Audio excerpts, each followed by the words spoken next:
Esse é o resultado principal. Boa noite a todos. Hoje, dia 24 de outubro de 2022, estamos reunidos no templo do Palácio Maçônico da Grande Loja Maçônica do Estado de Rondônia, em uma reunião da augusta e respeitável loja virtual Lux in Tenebris número 47, em conjunto com a augusta, respeitável, grande e benemérita Loja Simbólica Defensores da Ordem número 26, também da Grande Loja Maçônica do Estado de Rondônia. Nesse dia de hoje, a nossa loja virtual Lux in Tenebris número 47 está realizando pela primeira vez uma reunião virtual e também presencial, uma reunião híbrida. Já houve aqui a abertura ritualística dos trabalhos e, nesse momento, então, nós estamos na ordem do dia. A nossa ordem do dia de hoje será a apresentação de uma palestra feita pelo nosso irmão Denilson de Lima, cujo tema será Maçonaria, Mitos e Lendas. O nosso irmão Denilson de Lima é mestre maçom, ex-secretário adjunto de Relações Exteriores da Glomaron, nas gestões dos grãos-mestres Juscelino, Amaral e Aldino Brasil. Especialista em métodos e abordagens de ensino de língua inglesa. Autor dos livros Inglês na Ponta da Língua, Gramática de Uso da Língua, Combinando Palavras em Inglês, publicados pela editora Alta Books. No Brasil, criador de um dos primeiros websites de conteúdo voltado para estudantes e professores de inglês. Ele é palestrante convidado da Universidade de Oxford para falar sobre o futuro do ensino na era digital. Ele é também mentor e consultor na formação de professores de idiomas. Meus irmãos, antes de passar a palavra ao nosso palestrante, eu quero, nesse momento, registrar a minha gratidão, em nome da loja virtual, pela presença de todos os irmãos aqui, os membros correspondentes da loja virtual, os nossos membros visitantes e também os irmãos que estão aqui presencialmente acompanhando essa reunião. Que nós possamos ter uma reunião rica de ensinamentos, de bons fluidos. Então, nesse momento, eu passo agora a palavra ao nosso palestrante, Denilson de Lima. Obrigado, irmão Isaltônio. Quero cumprimentar a todos em loja, todos na loja, no Oriente Virtual, todos os que estão presentes aqui na loja, e agradecer pelo convite, por mais uma vez poder proferir essa palestra com o título Maçonaria, Mitos e Lendas, Entender para Desfazer. Esse é um assunto que me intriga há muito tempo, quais são os mitos e lendas que nós temos dentro da maçonaria, né, e como eles começaram e qual é a nossa responsabilidade como maçons, né, que somos, para poder desfazer esses mitos e não perpetuá-los. Portanto, eu vou começar transmitindo aqui a apresentação aos irmãos. Vamos só dar o play aqui.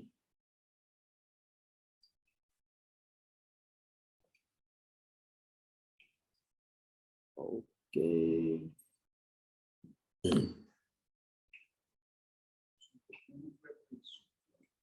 Né? Tá tudo ok agora.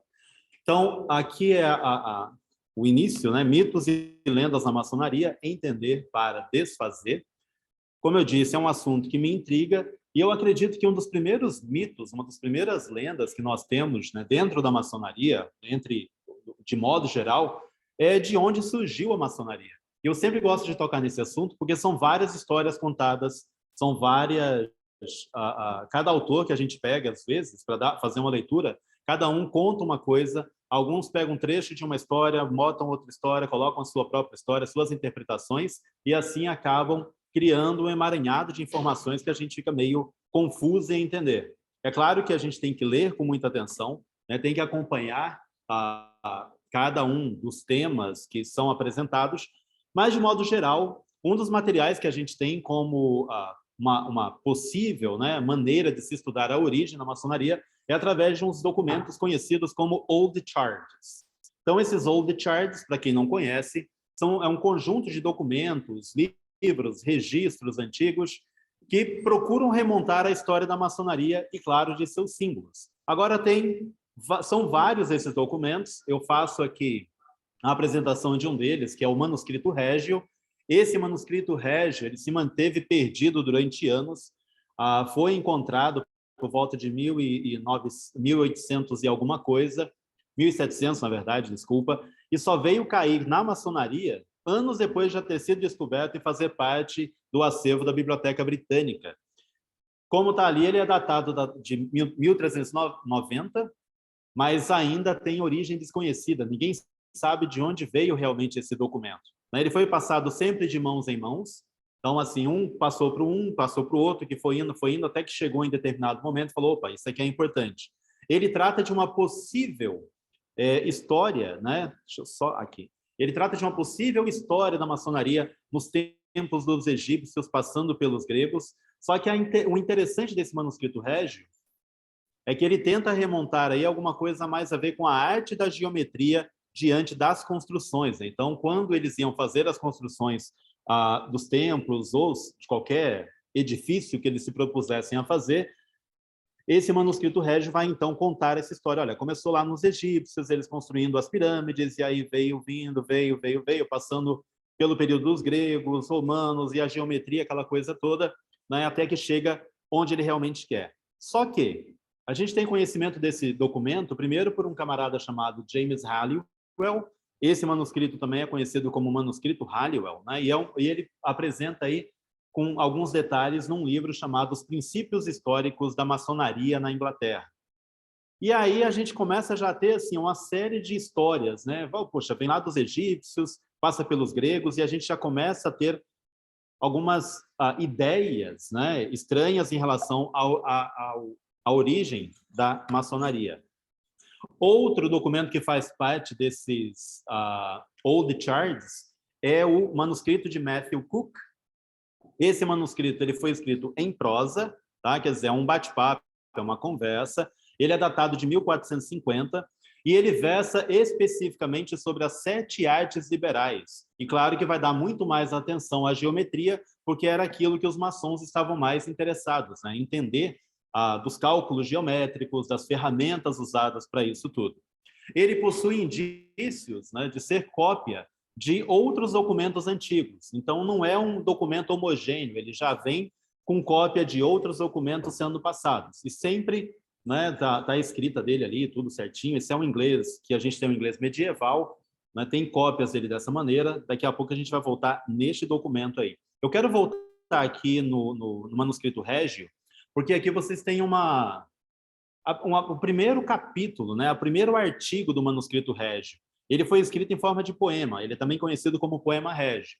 E aí vocês vão ver ali o que ele diz. Ó, reza o primeiro artigo que o sapiente mestre pedreiro deve certamente ser confiável, leal e verdadeiro. Deveis pagar a cada companheiro o preço justo. Evitai pesares dos mantimentos ditos regulares. Por vossa fé, pagai-lhes bem, de fato, o que merecem, segundo o contrato. E contratai apenas o pessoal que bem julgardes essencial. Ficai ao largo do suborno brando, do amor ou mesmo do pavor infando, do companheiro ouvindo do Senhor de outra fonte, seja lá quem for. E como juiz, ficai de fronte ereta, a retidão que seja a vossa meta, por toda a parte havereis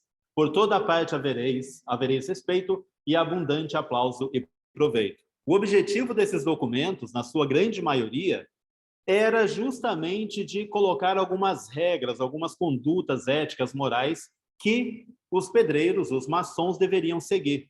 E eram regras justamente mais para os mestres, para que eles soubessem como lidar, né, com os seus artífices, com os seus artesãos ali, o pessoal que trabalhava com ele. Tinha regras do tipo, o mestre não pode pegar trabalho, né, e a sua equipe, vamos colocar assim, não podem pegar trabalho onde tem um outro mestre operando. Então, né, aqui em Porto Velho temos os bairros.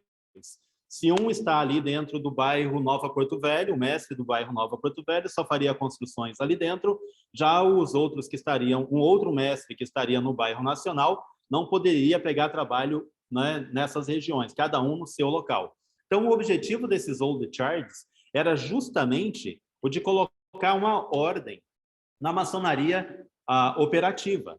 Então, esses documentos Old Charts, eles têm muito mais informações de como a maçonaria operativa, que eram os pedreiros realmente que faziam as construções, faziam seus trabalhos e qual era o código de conduta entre eles dentro das guildas. As guildas, para quem não sabe, né, não tem conhecimento desse assunto, as guildas elas eram nada mais uma espécie de associação, organização, um sindicato que organizavam as funções, os trabalhos que tinham na época. Então, os pedreiros, os maçons tinham sua guilda, tinham um código de ética que deveria ser seguido, né, uma conduta, e todos eles estavam dentro sempre desses old charts. E era muito comum naquela época, né, quando se escrevia uma história, era muito comum em qualquer material literário daqueles tempos, contar uma história, às vezes, assim, para enaltecer a pessoa, enaltecer uma instituição. E isso não foi diferente com a maçonaria, né? Com o trabalho dos maçons operativos. Eles tinham que enaltecer o seu conhecimento, enaltecer as suas histórias, dizer de onde começaram. E era muito bonito contar que era ligado aos egípcios, que era ligado aos gregos, né? Por causa de filosofia, enfim, todas essas histórias. Aí, a gente vai dar um salto na história aqui, e vamos lá para o ano de 1700, quando os maçons, né, já começam a se organizar de uma maneira diferente, já não tinha mais tanta construção, já aceitavam-se membros, né, da sociedade para fazer parte, uma forma deles se manterem também, e a gente chega na constituição dos primeiros maçons, né, que é a formação, digamos assim, da Grande Loja da Inglaterra, que é quando a coisa toda começa a ter uma outra figura. Claro que a gente vai continuar tendo textos com muita informação vantajosa, vangloriosa, né? Contando, misturando, falando inclusive de Adão, que Adão foi o primeiro maçom vivo, enfim. E daí a gente vai pegando essas histórias e, se não prestarmos atenção, a gente pode ir replicando algum desses mitos, né? Algumas dessas histórias. A gente tem sempre que pesquisar com muita atenção. Nesse período, então, é quando a gente começa a ter a maçonaria especulativa. E essa maçonaria especulativa começa justamente a especular, fazer uso das ferramentas dos pedreiros, daquelas orientações que eles tinham para eles. Como nós vamos atribuir isso à nossa vida em sociedade, né? A nossa conduta de um com os outros, o tratamento com respeito, o tratamento com uma ética, a questão de um ajudar o outro. A maçonaria, então, ela se torna especulativa nesse período, trazendo esse tipo de informações, adaptando, né, para uma nova era, para uma nova sociedade. Só que são esses caras aqui, na maçonaria especulativa, que vão começar a sofrer, digamos assim, as primeiras ideias aí de mitos que a maçonaria vai tendo ao longo da sua história. Começa, então, as teorias conspiratórias, né? Algumas conspirações envolvendo maçonaria já começam a aparecer nesse período. Então, isso não é algo novo. E uma das coisas que sempre me intrigou foi por que a maçonaria, do modo como ela é, né? Todo mundo sempre em paz, tranquilo, a gente está vivendo a nossa história, como é que ela consegue se meter em teorias das conspirações mais diversas, né? Em vários países, em vários campos? Quem foi o primeiro cara que falou assim, bom, a maçonaria está envolvida numa treta aí, a gente vai ter que resolver essa parada. Ou vocês abrem o olho e os caras vão tomar conta do mundo, né? Quem foi o primeiro cidadão? E eu comecei a me perguntar de onde que veio essa história. E aí a gente chega nesse camarada aqui, ó. Olha a carinha dele, né? Bem apessoado, cabelinho feito, todo de boa. Esse é o Augustin Barruel. Ele era um padre jesuíta. Ele é considerado, né, se tivesse que ter um santo patrono das teorias conspiratórias, esse cara certamente levaria na hora, ele seria o santo nomeado aí para representar todo mundo. Ele escreveu vários livros, né, mas o que mais chamou a atenção foi uma série de 4 livros que ele publicou entre 1797 a 1799. Eram documentos, né, ou livros que ligavam a maçonaria a origens da Revolução Francesa.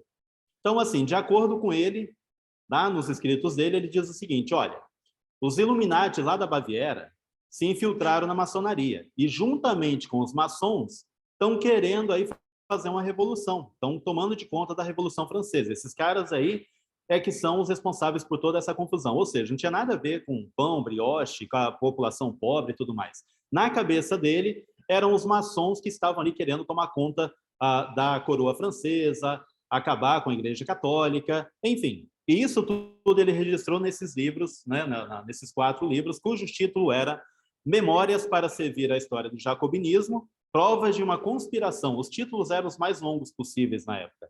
Provas de uma conspiração contra todas as religiões e todos os governos da Europa que existe nas reuniões dos maçons, iluminados ou Illuminatis e de outras sociedades secretas.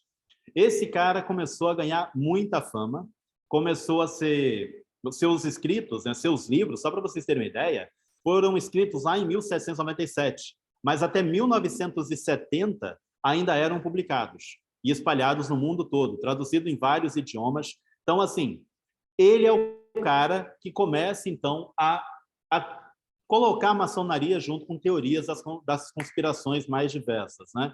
Tem um historiador maçom também, que é maçom, não só historiador, mas historiador maçom, chamado Alec Melor, francês, e ele escreveu o seguinte em uma de suas obras: o Baruel pode ser considerado o pai da antimaçonaria moderna. Se a gente tiver que achar um culpado, esse aí é o cara, né? Ele diz assim, ainda o seguinte: a antimaçonaria que existia antes do Baruel não teve futuro. Ou seja, tinha grupos anteriores que não iam muito com a ideia da maçonaria, mas era assim, era mais uma questão de divergências de ideias, né? Mas o Baruel foi o que veio e falou assim, não, o negócio aqui agora vai ser diferente. E é ele quem começa, então, a implantar essa sementinha do ódio, né, dentro das pessoas contra a maçonaria. E aí esse Alec Melor diz o seguinte, que entre todas as pessoas que escreveram contra a maçonaria, quem mais conseguiu prejudicá-la inicialmente foi o Baruel.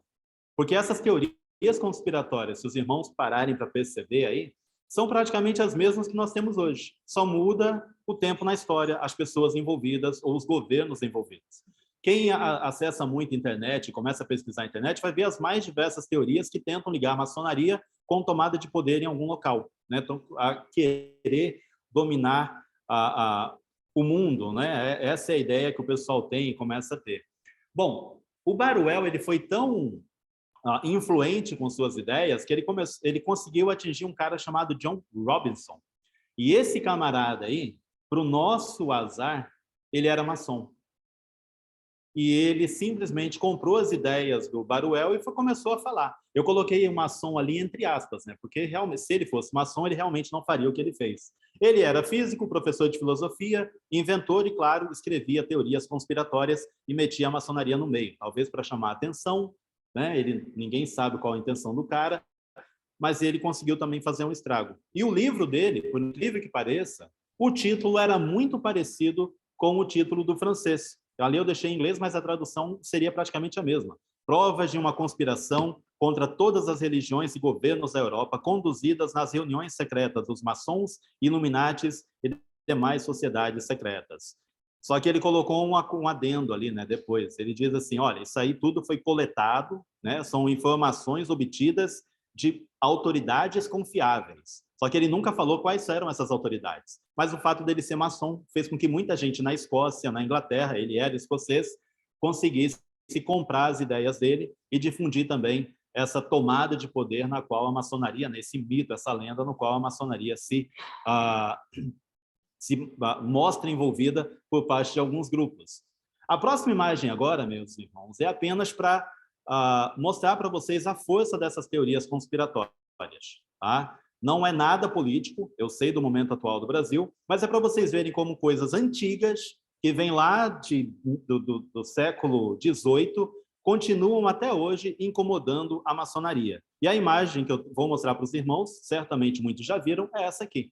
É uma imagem recente, não estou aqui para falar de política, mas para mostrar como as teorias das conspirações mais diversas tentam colocar a maçonaria no meio de muitas coisas. Essa daí, para piorar mais ainda, né, o pessoal foi lá e colocou o bode no meio ali, o olho que tudo vê, e ainda meteram um demônio em cima, e essa imagem foi amplamente divulgada. Olha como é que a coisa se perpetua, né, ao longo dos tempos. As mesmas teorias, só muda o que então? O tempo, as pessoas, as ideias, mas a gente continua sendo alvo, né, de coisas dessa maneira. A primeira vez que eu fiz essa apresentação não tinha essa imagem, mas eu achei interessante porque ela traz esses dois grandes mitos que a maçonaria se vê envolvida de vez em quando, ou o tempo todo, que é o mito da tomada de poder e um mito também do satanismo, né? Que acho que é o maior, assim. Quando o Flávio pediu para que eu voltasse a falar sobre esse assunto, era para pegar mais isso aqui e contar a história de como esse mito começou.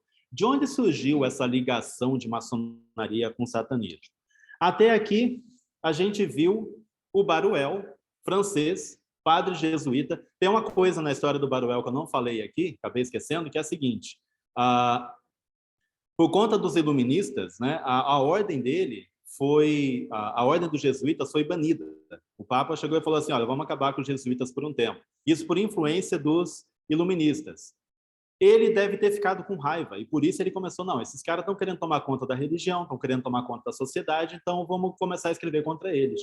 E aí ele causa esse estrago todo. Voltando aqui agora para a questão do satanismo, do Baphomet, aquela coisa toda, que sempre tentam ligar, né, a maçonaria. Tem algumas piadinhas, às vezes, que a gente escuta, eu já ouvi irmãos fazendo piadas assim, tipo, alguém pede um favor, né, o irmão pediu um favor para uma pessoa uma vez, eu estava junto, eu ouvi essa conversa, e a pessoa falou que ia ver se conseguia fazer aquele favor. E ele falou, olha, se tu não conseguir, dia tal, eu vou colocar teu nome na boca do bode lá na loja. Olha a força que tem isso vindo de um maçom. Parece uma piada, mas para quem é de fora, acaba tendo uma ideia totalmente errônea daquilo que a gente quer. Mas, enfim, de onde vem essa ideia toda, né? E é uma ideia que pega tão forte, se você entrar numa livraria para ver livros de maçonaria, está na área do esotérico. Não tenho nada contra esoterismo, acho que faz parte, às vezes, daquilo que a gente vivencia dentro da sociedade, mas é a imagem que a maioria das pessoas tem, é que a maçonaria é algo extremamente esotérico, está sempre ali com aquela nuvem de uma neblina, os livros costumam ter caveiras, ossos, né? Aquela coisa toda. Por quê? Por que esses mitos eles continuam tão fortes? Por que eles são perpetuados? Porque muitas vezes parte de nós. O mito do bode, ele é tão antigo que as lojas maçônicas dos Estados Unidos teve uma época que fez selos, né, colocando um bode. Pra vocês terem uma ideia, nas iniciações, às vezes eles faziam um boneco, né, com um bode, colocava a pessoa em cima, saía empurrando, enfim. Era uma loucura, até que pararam com isso porque não estava pegando bem. Dentro de alguns locais, a ideia se continuou, né, e sempre por meio de brincadeiras, por meio de piadas, e sempre as pessoas, quem não é, né, maçom ou não conhece a história da maçonaria, o que é a maçonaria, acaba sempre atribuindo a gente a bode, né? E por que o bode? Qual que é a ideia do bode nessa história toda? Lembra que eu falei lá do manuscritos, né, que tinha nos old charts? Uma das histórias que se contam da existência do bode dentro da maçonaria, entre as inúmeras histórias que se contam, uma delas que eu acho bem interessante, antiga, né, é essa de que pegaram o manuscrito do Matthew Cook, deram uma lida nele, e aí começaram a dizer que Deus, né, o Deus de todas as coisas, em inglês, God of all things, abreviação, vai dar lá um G-O-A-T, G-O-A-T, goat, em inglês, é bode. E aí começou uma certa brincadeirinha em relação ao bode. E no texto ali, né, tem uma seta, aquela seta lá está indicando a palavra God, no texto do Matthew Cook, né, que ele está dizendo assim, thanked be God, né, abençoado, agradecido, louvado seja o nosso Deus, né, o nosso glorioso Pai. E aí ele vai indo, falando o Criador de todas as coisas e não sei o que, está lá, ó, o Criador da terra e de todas as coisas, né, que é a parte que está grifada, of all things. E é daí que vem, então, né, uma das histórias que se conta sobre bode. Essa história, ela pode ter uma certa verdade, porque pode ter sido usado como abreviação em algum momento, como nós fazemos com o Gadu, né, o grande arquiteto do universo, mas não tem muitos documentos que mantêm essa tradição, né? Ela ficou perdida na história, mas é uma das histórias que se contam. Por que o bode, né, em certo momento, então, ele começa a ser atribuído a ter uma imagem ruim, né? Se a gente parar para pensar um pouquinho, dentro da Bíblia, o bode ele não tem uma característica tão má assim, né? Tem a expiação lá, o bode é usado como sacrifício, tem toda uma história por trás disso, né? Até que vem o cordeiro. Qual é a ideia, então? O problema do bode é que no universo das mitologias, das religiões, né, ele sempre esteve ligado a alguma coisa.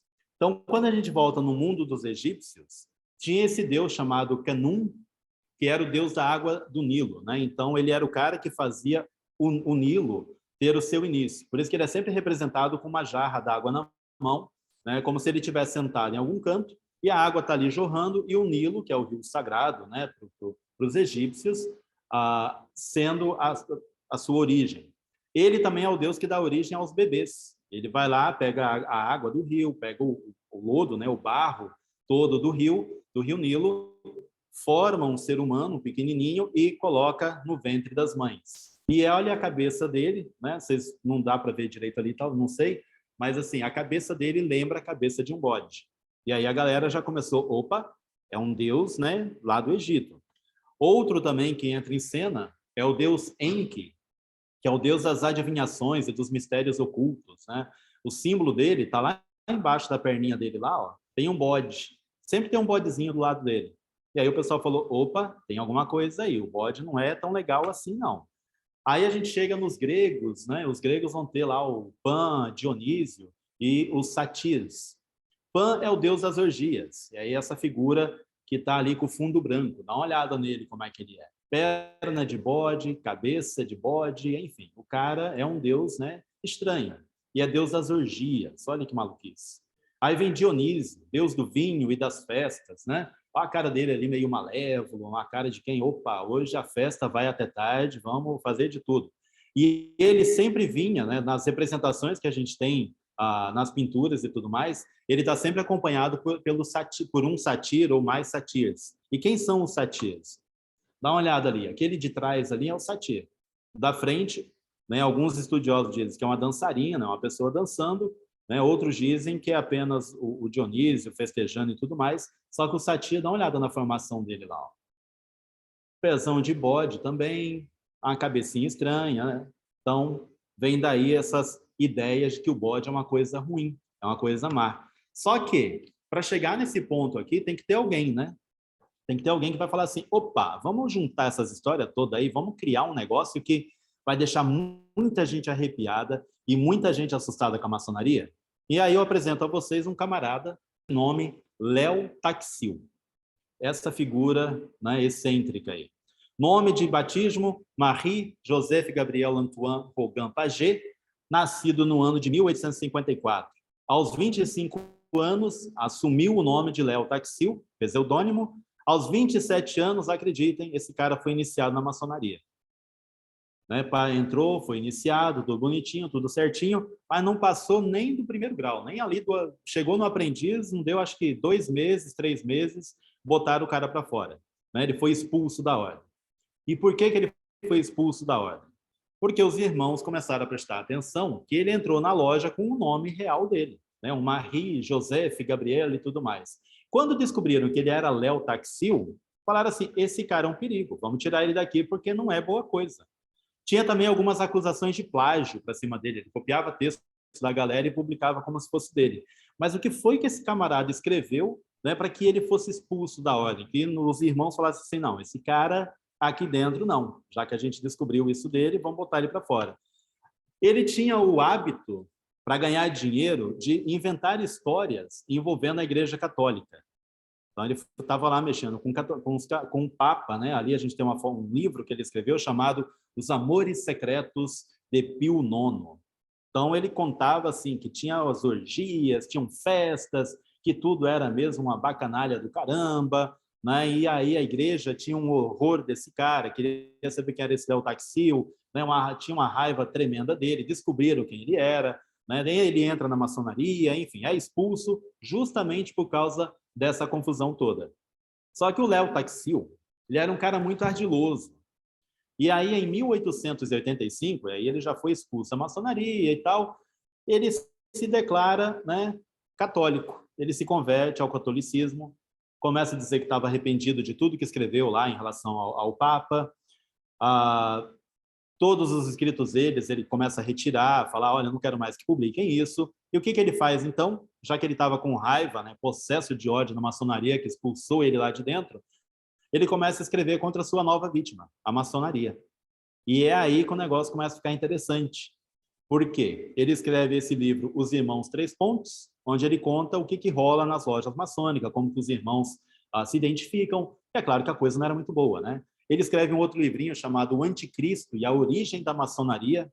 Isso, vocês imaginam que lá em 1880, aquele frisson todo, a galera está querendo saber tudo sobre essa ordem, né, que tem essa cara de secreta, o que é, o que esse pessoal faz. Vem, então, o culto do grande arquiteto e os assassinos maçônicos. Esse cara começa a chamar a atenção, e aí, o que acontece? Ele vai ter uma audiência com o Papa, já o Papa Leão III, isso no ano de 1887. Ele consegue bater papo com o Papa. Tá? Isso não é trocadilho de papo, Papa, não. Mas ele vai lá, tem uma conversinha com o Papa, senta, fala, Papa, olha, eu estou arrependido de tudo que eu fiz, eu escrevi aqueles negócios, eu não deveria. Né? Uma entidade tão respeitada, tão longeva como a Igreja Católica não merece isso de um cara como eu. Então, assim, eu quero pedir perdão e estamos aqui para te ajudar. O que você quer que eu faça para, né, me reconciliar? E o Papa vai falar, olha, a gente tem esses caras aí da maçonaria que estão tentando derrubar a religião, estão tentando derrubar os poderes, né? Entra a história das conspirações. O que você acha, né? Eu gostei dos seus livros, você teve lá dentro, né? Passou um tempo lá, ele nunca falou que ele ficou pouco tempo, ele só simplesmente disse que ele era maçom. E aí, claro que vai sobrar para quem? Em 1890, sobra para o Bode, né? Sobra justamente para o tal do Baphomet. E ele começa, então, a escrever mais coisas sobre maçonaria. O livro dele que faz maior sucesso na época é esse aí, Os Mistérios da Franco-Maçonaria. E é aí que ele desce a lenha. Ele vai colocar coisas tipo, olha, a capa você já vê que é uma capa assim que a pessoa pega e fala, meu Deus do céu, o que esse povo faz? Isso aqui é complicado. Temos que tirar isso aqui. Detalhe que isso era publicado em jornais da época, em vários fascículos, né? Depois eles juntam e fazem uns livrinhos e tudo certinho para poder divulgar. Por que ele fez isso, né? Vamos voltar. E não é só a questão da raiva que ele estava da maçonaria por ter sido expulso. Ele faz isso também porque ele começa a não vender mais livros falando contra a Igreja Católica. Perde a graça, né? A história fica repetida, vamos parar com isso, vamos mudar a história. Aí ele começa a falar, então, de maçonaria. Desce a lenha nos maçons. Ele precisa de dinheiro, então ele começa a vender esses livros e ganhando dinheiro. Naquela época, escrever livro não era tão fácil. Hoje também não, tá? Para quem quiser saber, hoje também não é assim tão fácil, mas enfim, a gente tenta. E ele foi atrás, ele precisava de patrocinadores. E quem patrocina ele? A Igreja Católica. O Papa fala, não, vem cá, filho, vem cá que a gente vai dar uma verba para você divulgar esse trabalho aí, você só tem que contar tudo. Fale tudo que você puder sobre maçonaria. E aí ele vai e diz, olha, lá dentro da maçonaria tem um momento lá que os caras, o capeta aparece lá e fica lá na frente deles e tal, e tem todo um culto para ele. E aí ele botou umas imagenzinhas no livro dele. Olha a imagem lá que interessante. E isso vocês imaginem que na época lá, né, 1880, 1890, o povo está naquele frisson, meu Deus do céu, o que esses caras estão aprontando aí dentro? Além disso, quem era maçom e se tornava um maçom rebelde, né, ele dizia assim, ó, o pessoal lá, quando começa a contar os segredos, falar o que acontece, os outros maçons pegam ele e ficam colocando, né, nas colunas lá das lojas. Lá, cada coluna daquela que tem lá, é um maçom que está enterrado lá dentro, né? Um cara que não é mais maçom. Falou, saiu, morreu, já era, tá? Então, ele sempre fazia essas confusões, né? De que os maçons assassinavam, que os maçons queriam dominar o mundo, que tinha as reuniões com o Satã em pessoa, enfim. E ele também começou a escrever um outro livro chamado A Loja das Fêmeas, né? Que seria, então, uma loja maçônica de mulheres, onde rolava, né? Lembra lá que eu falei do Dionísio, as orgias, Baco, aquela coisa toda. E aí ele começa, então, a falar assim, ó, rola de tudo. A galera ali é barra pesada, tem que tomar cuidado com esse povo. Né? E ele conseguiu mexer com o imaginário popular da época. Ele foi tão incrível que ele ficou, ao saber que o Albert Pike tinha morrido, para quem não conhece, o Albert Pike é tipo, ele é o cara, né, assim, que mais escreveu sobre maçonaria dentro dos Estados Unidos, divulgou maçonaria dentro dos Estados Unidos, é uma lenda dentro dos Estados Unidos, né, da maçonaria americana e acho que da maçonaria mundial. Quando o Léo Taxil sabe que Albert Pike estava morto, ele fala assim, ó, vocês terem uma ideia, aquele cara que morreu lá nos Estados Unidos, aquele tal de Albert Pike, aquele lá é o representante do Satã na Terra. Inclusive, ele tem reuniões com ele todas as sextas-feiras, a partir das 3 horas da tarde, tem uma lojinha lá nos Estados Unidos onde ele se reunia para bater papo com o Satã. Então, assim, E ele está contando essas histórias, ele está levando isso adiante, falando para todo mundo como é que é. A história chegou num padre, né, nos Estados Unidos chamado Henry Pinckney Northrop. Esse cara aí falou assim, não, gente, espera aí, eu conheço o pai, eu conheço a maçonaria. Não é isso. Eu vou ter que ir lá no Vaticano, vou ter que pedir uma audiência com o Papa para dizer, Papa, olha, esse cara está viajando, não tem nada a ver, não é assim, a galera é do bem, a galera ajuda todo mundo, né? Se a gente precisa de alguma coisa, eles estão lá sempre à disposição. Se eles veem alguém com problema, eles estão dispostos a ajudar. Então, assim, não é uma galera ruim. Só que ninguém deu ouvido a esse cara. Ele tentou limpar a barra de todo mundo, mas não conseguiu, porque o Léo Taxil foi de uma maldade tremenda e conseguiu isso tudo. E, em certo momento, a coisa começou a ficar estranha para o lado do Léo Taxil. E ele começou a falar assim, olha, as informações que eu tenho é porque eu fui maçom. E, além disso, eu troco cartas com uma certa Diana Vaughan. Essa Diana Vaughan aí, ela é tipo uma luciferianista ferrenha, ela que está contando o segredo de tudo. Só que ninguém pode saber quem é ela, tá? E era o que ele dizia. Foi ela que me contou da loja das fêmeas, como é que funciona, como é que é. Ela que abriu o bico aqui, eu conto para vocês tudinho. Tamo junto.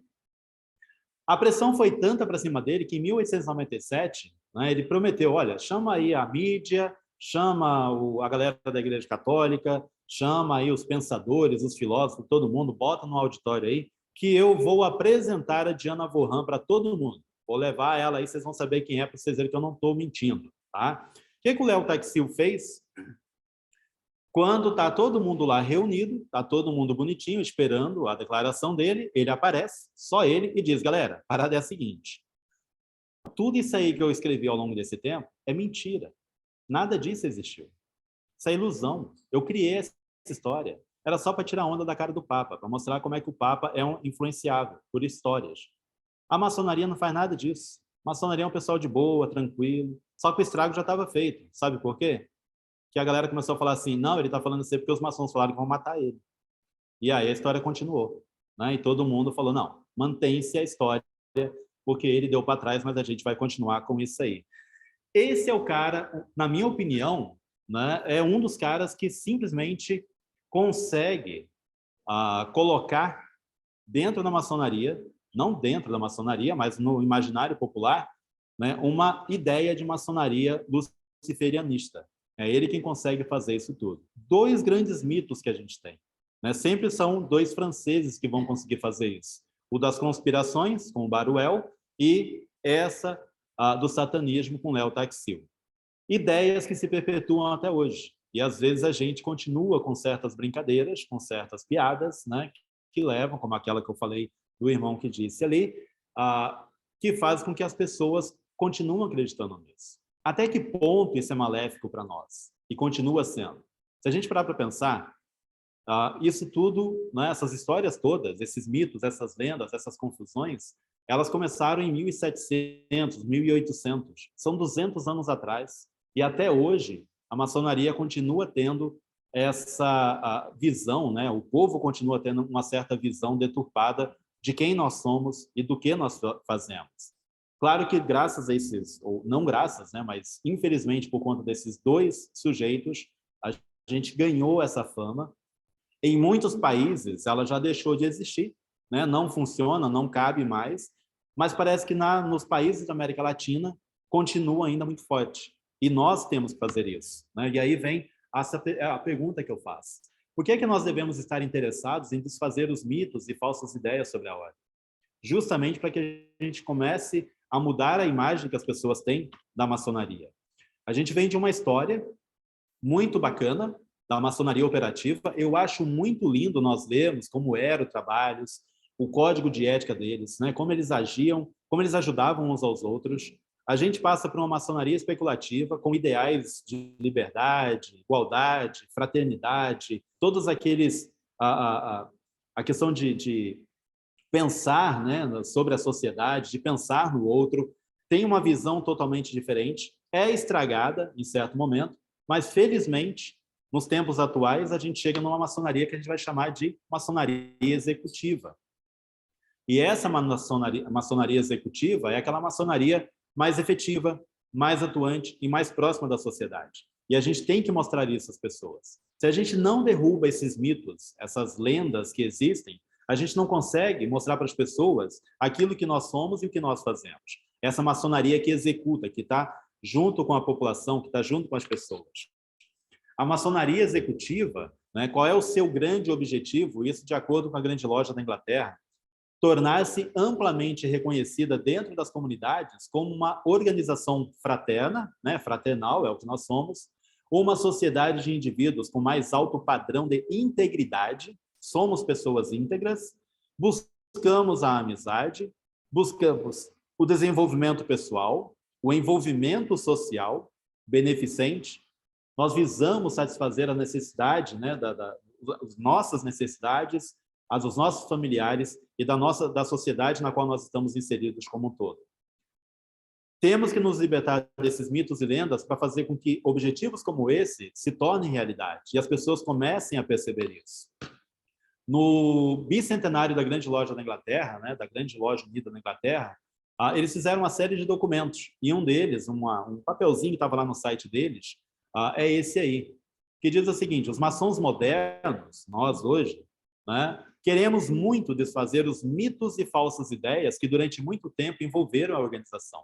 E a pergunta é, o que nós estamos fazendo para que esses mitos, essas lendas não se perpetuem, né, para que elas sejam desfeitas e as pessoas começam a ver aquilo que nós estamos aqui para fazer.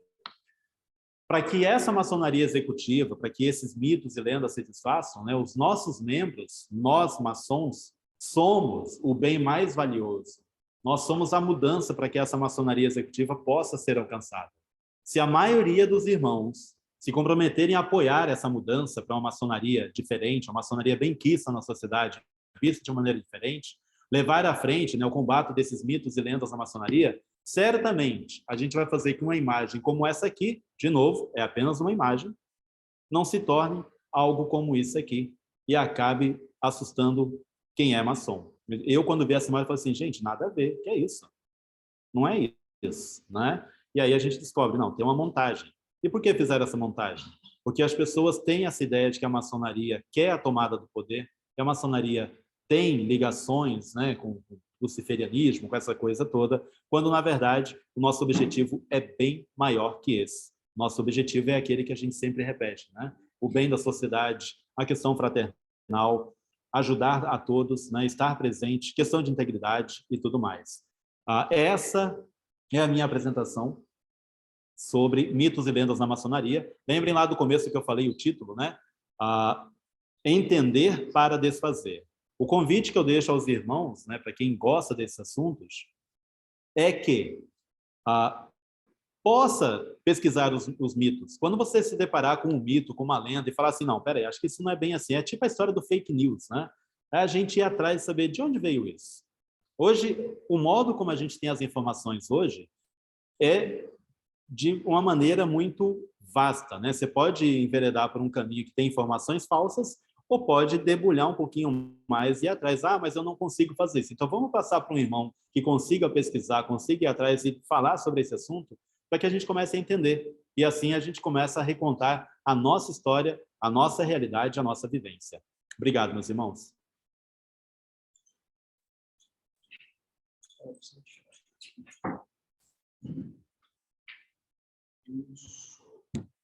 Pode ir lá.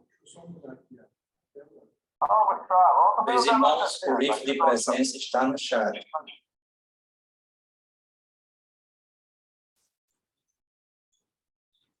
Boa noite a todos, boa noite aos irmãos que estão na sala virtual. Eu vi aqui, pelo menos, tem 80 pessoas conectadas, vi que já chegou até um pouquinho mais. Eu gostaria aqui de registrar a presença das autoridades que estão aqui nesta sala hoje, além dos grandes amigos e irmãos que a gente conquistou durante pelo menos 2 anos de pandemia. Nós temos aqui a presença, que eu sei, pelo menos de 2 cunhadas. A cunhada Dulce Godoy, a cunhada Marília, que está do lado do Atílio, e outras que estão aí ao lado dos seus maridos, assistindo a palestra do irmão Denilson. Irmão Denilson, só muda aqui, deixa eu ver. E aqui presente nós temos 21 irmãos. Abre aqui a galeria para mim. Eu gostaria de convidar o irmão Francimar, nosso eminente grão-mestre adjunto, para fazer um comentário sobre a palestra e dar boas-vindas a todos os convidados que estão aqui. E aqui em loja, entre os 21 irmãos, nós temos pelo menos 2 veneráveis, o irmão Volmi, da loja Micael Rames Esber, número 44, o irmão Gildomar Fernandes, da loja Paz Universal, número 18, o irmão Francisco Assis, nosso grande secretário de patrimônio. Eu passo a palavra ao nosso... E eu peço às cunhadas que, se tiverem algum comentário, alguma pergunta a fazer, logo após a fala do nosso eminente, já possam abrir seus microfones e usá-los. Boa noite, meus irmãos. Boa noite, cunhadas, que nos prestigiam hoje. Eu assisti a palestra do irmão Denilson a primeira vez, meu irmão Denilson, em 2015. Já fazem quase 6, 7 anos, né? Essa palestra proferiu pela primeira vez lá na loja Só Tem Uma Razão, 25. E de lá para cá, a palestra está bem mais rica, né? Olha, parabéns pelo seu trabalho, parabéns pelas suas pesquisas, parabéns pela sua dedicação nessa desmistificação. Isso é perigoso, muito perigoso. A gente, hoje, observa que, em alguns lugares do Brasil, inclusive, lojas maçônicas, templos maçônicos são atacados, fechados, destruídos, né? E isso é muito perigoso, porque para sair do templo e chegar um maçom, um maçom mesmo, atacar um maçom aí na rua, em algum lugar, é um passo. Então, precisamos realmente trazer esse esclarecimento para a população. Eu devo estar indo agora em dezembro, dia 10 de dezembro, fazer um curso em Brasília, junto com o irmão Atílio, que está presente aqui agora, lá em Brasília, para combater notícias falsas com essa maçonaria e também tentar combater essa falsas lojas que surgem aí na internet, que oferecem para você ser maçom, paga uma taxa lá, recebe um relógio, vai na reunião e acabou, você é maçom. Então, a gente está tentando buscar meios, conhecimento para que essa prática seja dizimada, eliminada, ou pelo menos, no mínimo, minimizada ao máximo possível. Parabéns, meu irmão Denilson, mais uma vez. Parabéns mesmo, eu gostei muito da sua palestra. Eu vi naquele dia, há 6 anos atrás, e vejo agora, depois. E vi quanto ela ficou bonita, quanto ela ficou enriquecida. Obrigado a todos os irmãos que estão presentes aqui na nossa live, especialmente aqui meu irmão Vitac, lá de Goiânia, que há tempo que eu não vejo, e alguns irmãos que eu não consigo ver aqui agora. Estou sem óculos, mas, enfim, meus irmãos, muito bom reencontrar vocês também aqui nessa live aqui. O irmão lá que faz os nossos... o Joel. Estive com o Joel lá em Santa Catarina, visitando ele, junto com o irmão Tupã e o Assis. Bom revê-lo, meu irmão Joel. Bom ver que você está bem, está saudável. Continue assim, meu irmão. Um abraço para você. Beijo a todos os irmãos e cunhadas. E obrigado pela presença. Gostaria de perguntar aos irmãos aqui presentes, algum irmão gostaria de fazer alguma pergunta, algum comentário com o irmão Denilson? Cunhada Dulce, você quer usar a palavra?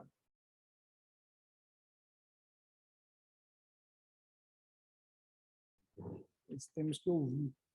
Exaltônio. Aqui. Isso. Se ela falou, a gente não ouviu. Meu irmão Marquinhos, eu não estou conseguindo ouvir aqui o retorno da sala. Já está liberado para ativar, é só ela ativar o microfone dela. Ok. Pode comandar, Marquinhos. Se tiver alguma pergunta aí, por favor, já seleciona. Irmão Joel, por favor, podeis usar a palavra.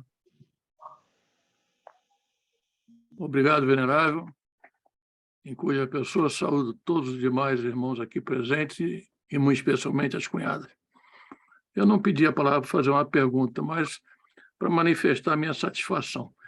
É muito bom a gente assistir uma palestra de um irmão que a gente tem a certeza de que ele fez uma extensa pesquisa, ele se dedicou, ele deu o melhor de si para produzir uma palestra agradável, escorreita, linguagem fluente, tá?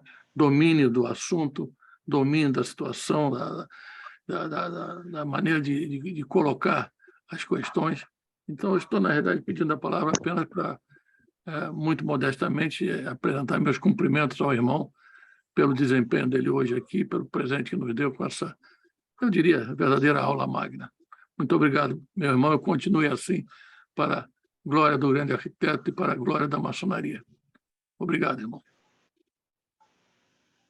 Obrigado, irmão Joel. Irmão Erivelto. Meus irmãos, estão me ouvindo bem? Sim. Eu estou com a imagem grande do Joel, que estou quase dando um print na tela, que eu gosto desse menino demais da conta. Meus irmãos, primeiro, meu irmão, eu queria agradecer, aprendi isso com o Tomé, meu irmão Denilson, que é igual o Joel falou aqui, não é questão de elogiar ou dar os parabéns, agradecer, porque a maçonaria ela é uma escola. Então, quando temos irmãos que com essa qualidade traz para nós, e traz também agora para fora, porque né, o que nós dizemos, nós somos maçons dentro de loja, formados ali, mas para sermos maçons fora dela, no mundo, né? Então, esclarecer dúvidas é uma coisa fundamental. Mas eu tinha uma pergunta, meu irmão, que é uma coisa que vem me acompanhando desde que eu entrei para a maçonaria há 8 anos atrás. Como a gente faz para combater esses mitos e essas lendas, não as boas, mas essas lendas no sentido de distorções falsas, fora da maçonaria, quando dentro dela própria existem tantas que ainda se prevalecem aos irmãos, chegando a gerar conflito entre ritos e maçons, que a gente sabe que eu já vi irmãos discutindo por causa de interpretações, entre elas a do bode, entendeu? Então, assim, a gente teria que, sei lá, eu entendo que a gente teria que dar uma espécie de, quase que uma espécie de sacode na maçonaria internamente, para a gente poder falar a mesma linguagem fora dela, né? Mas isso é minha impressão. Obrigado, meu irmão. Irmão Erivelto, obrigado pelas palavras. Meu irmão, eu confesso que desde que eu entrei na maçonaria, mesmo sendo jovem, né, um jovem maçom, eu confesso que essa é uma das coisas que mais me intrigam também. Porque, para mim, é inadmissível que em pleno 2022, né, ou em pleno século XXI, algum desses mitos se perpetuem dentro da maçonaria. Né? Às vezes, uma falta de entendimento, uma falta de compreensão. Se nós estamos aqui dentro para nos mantermos como pessoas íntegras, a aprender a ouvir pessoas, né, nossos irmãos, a entender os diferentes pontos de vista e respeitá-los, né, acho que começa mais uma educação interna, né, para que os aprendizes tenham essa visão. Claro, muitas vezes a gente vai encontrar algumas divergências, isso é normal em qualquer instituição, em qualquer sociedade, mas a gente tem que aprender a viver com elas. O que a gente não pode deixar continuar, no meu ponto de vista, são tantas histórias mal contadas, né? Tantos mitos, tantas histórias que muitas vezes mais nos desagregam. Né? Quando eu vejo divergências em questão de ritual, eu acho que é uma questão histórica. Porque um, é claro, vai ter uma interpretação do rito de uma maneira, outro vai ter de outra, e aí é uma questão de sentar todo mundo e estudar. Afinal, nós estamos aqui para quê? Para estudar, para aprender, ouvir um ao outro. Mas os mitos que são os perversos, né, eu acho que esse a gente tem que combater na raiz, terminar com eles de uma maneira que a gente possa, no futuro, deixar uma maçonaria livre dessas alcunhas que a gente tem. Essa é a minha opinião. E uma segunda pergunta, meu irmão, só aproveitando o ensejo aqui, e aí eu finalizo, claro, para você não estender. Não seria uma oportunidade a gente usar agora essa... nós estamos numa espécie de um patamar que está sendo mudado, essa questão da oportunidade dessa logística virtual. Isso é uma coisa nova dentro da estrutura, né, da maçonaria. A gente viu isso nessa questão da pandemia. Não seria, talvez, agora fazer um movimento mais forte para que esse contato íntimo, essa questão orientes, quebrasse essa coisa de usos e costumes tão distorcidos e criasse uma espécie de um senso comum? Não seria uma oportunidade boa? Porque eu já vi em lojas de mesmo rito e mesma potência, usos e costumes totalmente diferentes um do outro, o que gera, às vezes, até questionamento dentro da maçonaria. Né? E por aqui eu me dou por satisfeito e encerro minha participação. Muito obrigado, meu irmão.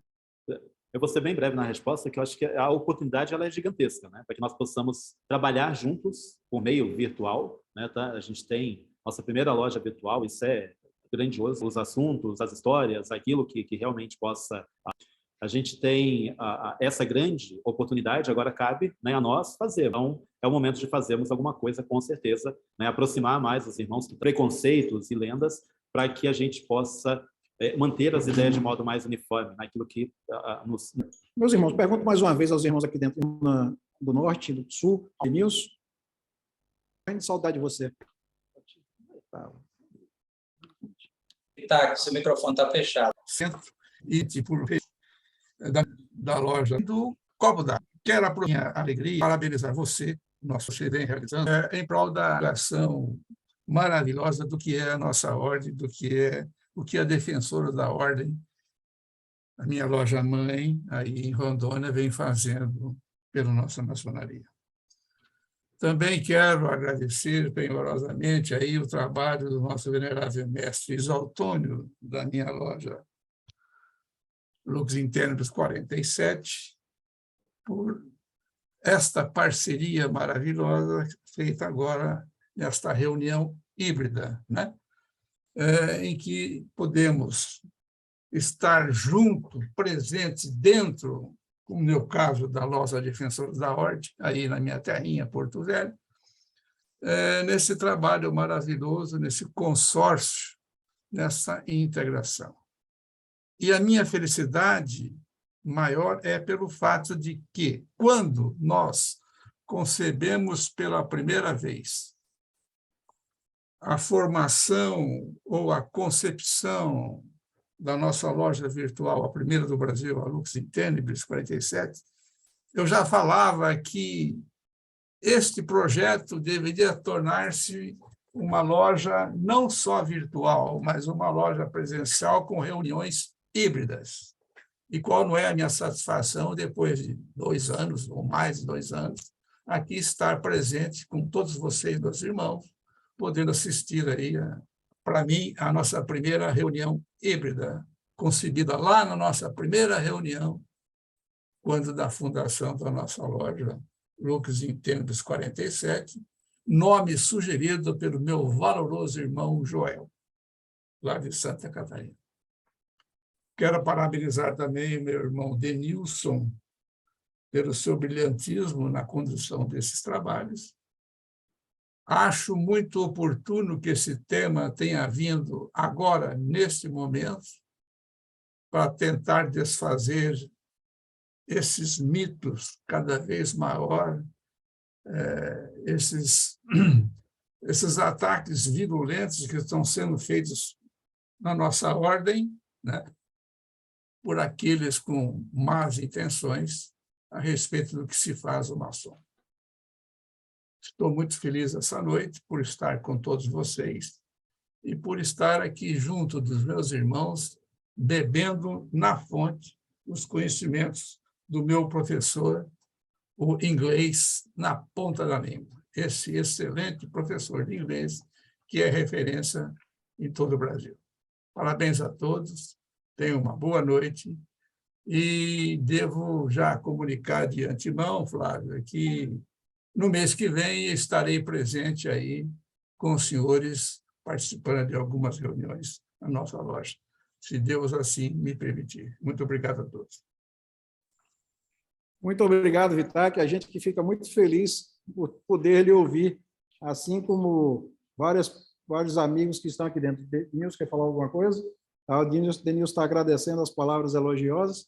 Irmão Vinícius Godoy, acho que você tem que fazer a pergunta antes da Dulce, tá? Ela disse que é para você perguntar primeiro.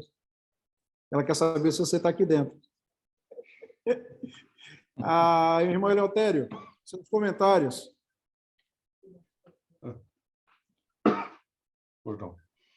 Venerável mestre, autoridades maçônicas presentes, é uma satisfação poder participar dessa reunião tão diferente, né? Essa reunião híbrida, com a loja, os irmãos na loja e essa parte virtual. O irmão Denilson fez uma apresentação muito interessante e oportuna, apresentando esses aspectos míticos e místicos associados à maçonaria, que tão mal fazem a nossa instituição e praticamente nada de bom acrescentam. mas que, infelizmente, ainda são mantidos, às vezes, por muitos de nós, mantendo esse folclore antigo, antiquado e, de certa forma, muito deletério, né? Eu deixo meus cumprimentos ao irmão, apresentador, né? E àqueles que programaram essa reunião. Eu creio que foi de muito sucesso e fico contente de poder ter participado desse evento. Muito obrigado, venerável mestre. Venerável Flávio, apenas para registro, hoje é o aniversário natalício do nosso irmão Eleutério. Então, Marquinhos, antes de você compartilhar o que o Isauntônio pediu, ou melhor, compartilhe o que o Isauntônio pediu e depois você prepara a segunda parte, para a gente comemorar o aniversário do Eleutério. Ok. Isauntônio. Então, vamos lá para o compartilhamento.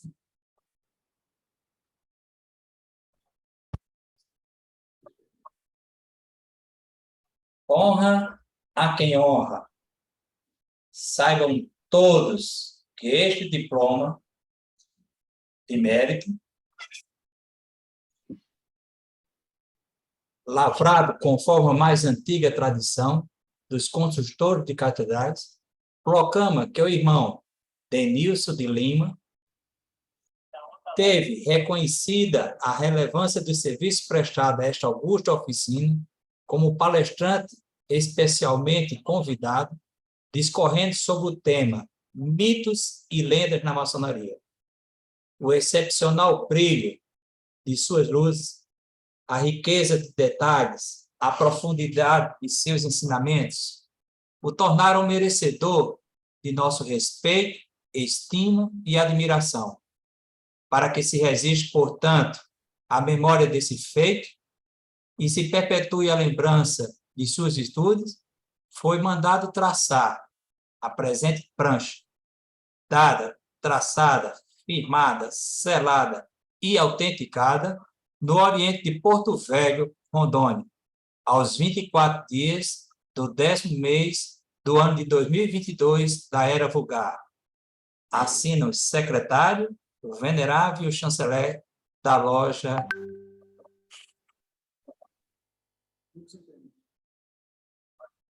Lux Interne número 47, juntamente com defensores da ordem.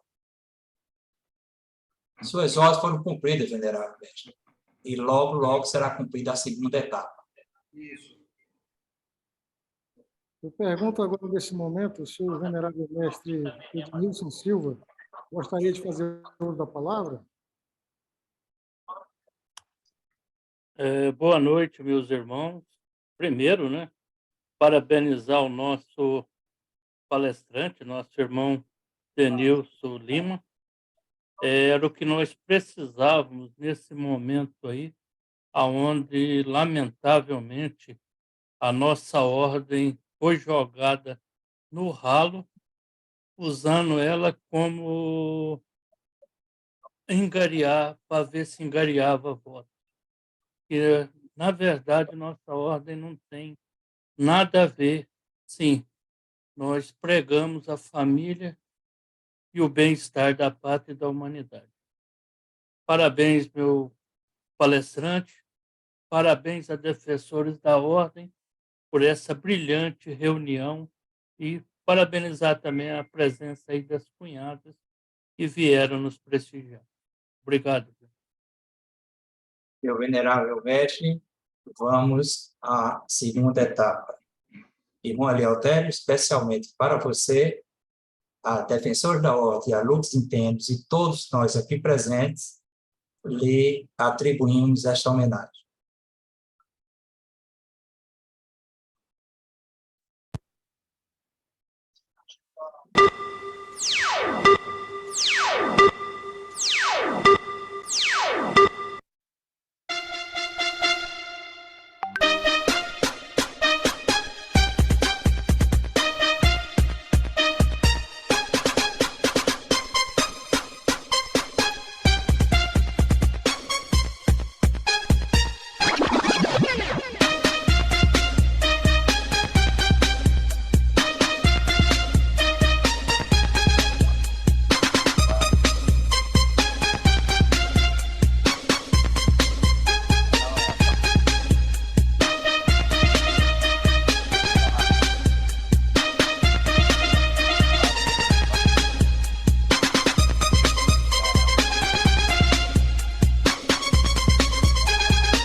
Muito obrigado, meus irmãos. Muito obrigado mesmo.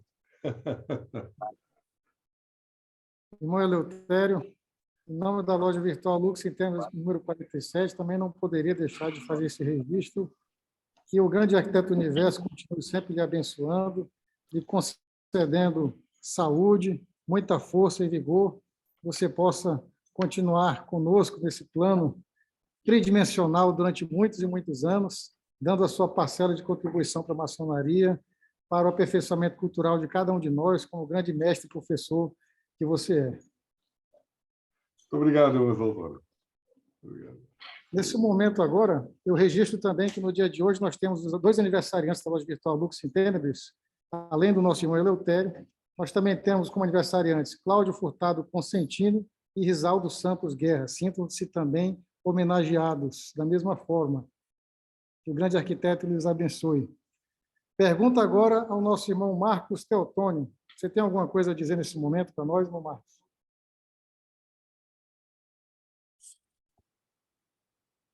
Está mudo.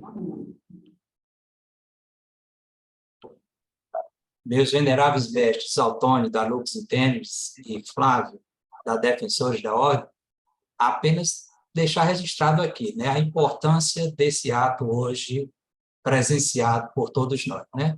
Essa reunião híbrida marca um novo início da nossa maçonaria. Como as lives marcaram lá no começo da pandemia, essa reunião híbrida vem também reforçar esse momento que a maçonaria vem passando.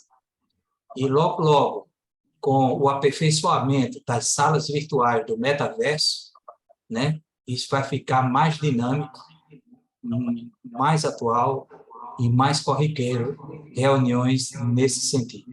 Portanto, as 2 lojas, a presencial, né, Defensores da Ordem, e a virtual Lux Intendes, estão de parabéns por esse momento. Muito grato. Nesse momento, eu quero registrar aqui que nós temos presentes na nossa reunião presencial, além dos irmãos da Loja Vigilantes da Ordem, do nosso eminente grão-mestre adjunto, irmão Francimar Dias Rodrigues, uma comitiva da loja Delta, Delta número 9, correto? O venerável mestre da loja Micael Rames Esber, número 40 aí? Número 44, nosso irmão Vomir Charnoski. Nosso venerável mestre da loja, nosso irmão Gildomar, a Paz Universal número 18 também presente. Muito grato pela presença de vocês aqui nesse dia de hoje. Micael e da loja JB36, o irmão Gessec, e da Luz do Graal, da loja Kelps. Irmãos da loja Luz do Graal, da loja Jacques Demolay e da loja Kelps também aqui presentes. Muito grato pela participação de todos vocês aqui, junto conosco presencialmente. Bom, nesse momento, então, eu entrego aqui o controle da sala aos nossos irmãos Ednilson e Marcos Teotônio. Vocês 2 agora assumam o comando aí, resolvam entre vocês quem vai ser o piloto e o copiloto, e se quiserem os irmãos conversar um pouquinho, vocês podem continuar a gravação até onde vocês acharem conveniente. Aqui nós vamos fazer a conclusão dessa transmissão da ordem do dia, através do Zoom, para que a gente possa continuar a reunião ritualística. Ok? Ok, meu irmão Antônio. Vamos parar a gravação em respeito a vocês, que estão aí presencialmente. Iremos parar a gravação, mas continuaremos aqui com o bate-papo. Se algum irmão quiser tecer algum comentário sobre o assunto que foi hoje levado à tona por essa reunião, fiquem à vontade, apenas levantando as mãos lá em realce. Muito obrigado, irmão, e boa reunião aí presencial. Muito obrigado. Um grande abraço, irmão Zé Carlos Vitac, e todos os irmãos. Valeu.